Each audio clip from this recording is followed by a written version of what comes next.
And when I take down the slide, we'll be good to go. All right, thank you very much, Jaden.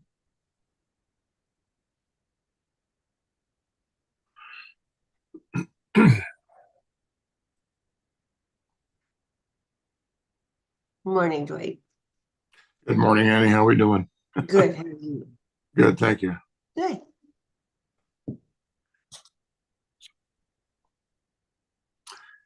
Good morning.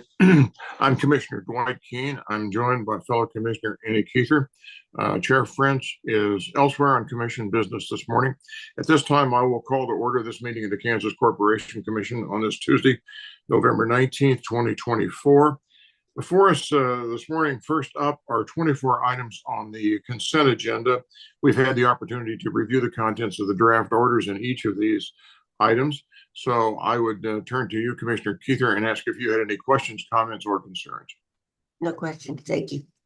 Very good. Is there a motion? I move that we accept the consent agenda. I'd second that motion. Is there any discussion? Hearing none, I will call the question. All those in favor signify by saying aye. Aye. Aye. Motion carries. The consent agenda is approved. Next matter up for our consideration is a noticed item in docket number 24-KGSG-825-ACQ. This is in the matter of the application of Kansas Gas Service, a division of One Gas Inc., for extension of its certificate of convenience and authority to operate as a natural gas public utility in and around the area heretofore served by the city of Lebo, Kansas, a municipally owned natural gas utility. And our presenter this morning is Assistant General Counsel Aaron Bailey. Good morning, Aaron. Good morning, commissioners. Thank you. So yes, this docket is concerning Kansas Gas Services proposal to acquire the Lebo municipal system for a total price of $1 million. The asset purchase agreement was attached to the petition. CURB was granted intervention in this matter. And a little bit of backstory on this. In 2008, the commission approved a template for municipal natural gas system acquisitions for Atmos Energy, which was docket 08-182, which basically outlined a list of application items and factors for the commission to consider when considering an approval for similar requests in the future. This proposal was approved by the Lebo citizens as required by statute, and all of that was attached to KGS's application.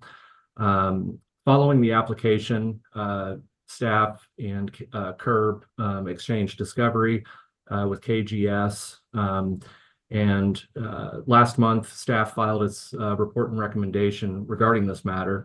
CURB also filed a response last month, and KGS also filed a response thereafter.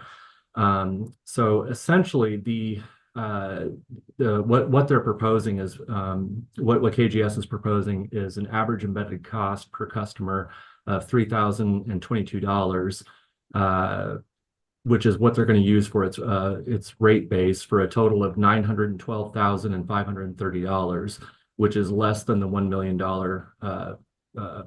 purchase price.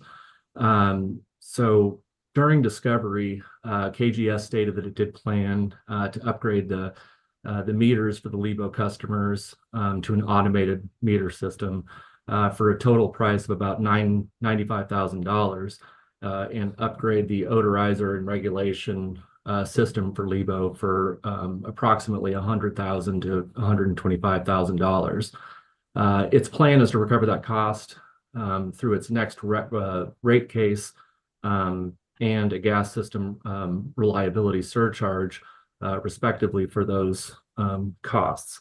KGS proposal is to socialize the cost as opposed to applying a surcharge to the 302 Lebo customers. So those upgrades would exceed the purchase price of the $1 million by about $130,000. KGS provided through discovery revenue forecast projections for the next 10 years of about $263,357. So staff did not recommend in this instance to require a surcharge to the Lebo customers. And basically that what they were saying is that these charges are not immediate necessary repairs, which is what was considered in the 08-182 docket. So CURB noted in its reply that the plain language of the 08-182 docket would necessitate a surcharge for those upgrades, but they did not object to the application. So the proposed order would approve the application and the acquisition, and just clarifies that these improvements do not necessitate a, quote, immediate necessary repair that would require a surcharge to the Lebo customers. So this proposed order would approve the acquisition. It would grant the certification of necessity for the Lebo area and record the purchase price for the customer embedded costs for the rate for their rate making purposes. And with that, I'll stand for any questions. And Okay, very good. Thank you, Aaron, for the overview. Let's see if there are any questions. Commissioner Keither. No, I don't, but that was a whole lot. Thank you. I, Thank you. I have no questions either. Is there a motion? Yes, I move that we accept the. Okay, very good. I would second the motion. Any further discussion? Hearing none, I would call the question. All those in favor signify by saying aye. Right. Aye. Motion carries. Thank you very much, Aaron. thank you. We'll get it going. Thank you.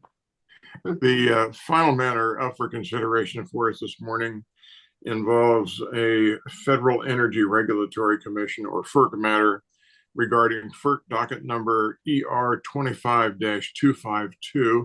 And our presenter this morning is Senior Litigation Counsel Carly Massentine. Good morning, Carly. Good morning, Commission. On October 29th, Southwest Power Pool, or SPP, on behalf of and at the request of NextEra Energy Transmission Southwest, or NEAT Southwest, as I will refer to them from here on out, submitted revisions to SPP's open access transmission tariff to facilitate incorporation of NEAT Southwest's zonal annual transmission revenue requirement within the Evergy, Kansas Central Zone. And the Evergy, Kansas Central Zone is identified in the tariff as Zone 14. And this is in order to allow NEAT Southwest to recover through the region-wide annual transmission revenue requirement charge. So NEAT Southwest Wolf Creek to Blackberry project is expected to be placed into service on July 15th, 2025, at which time that project will be placed under the functional control of SPP. And this proposal is to update SPP's transmission formula rate to reflect the fact that the revenue requirement for the Wolf Creek to Blackberry project will be physically included in Zone 14. This change ultimately permits recovery of NEAT Southwest revenue requirement through the SPP region-wide charge when those facilities go into service in 2025. Motions to intervene are due today, November 19th. Commission staff believes it would be a benefit to Kansas to intervene, and filing a dockless motion to intervene ensures this commission remains informed of the docket's developments and further preserves this commission's ability to protect the interest of Kansas ratepayers. Staff recommends the commission authorize our DC counsel to file a dockless motion to intervene in FERC docket number ER 25-252. Thank you.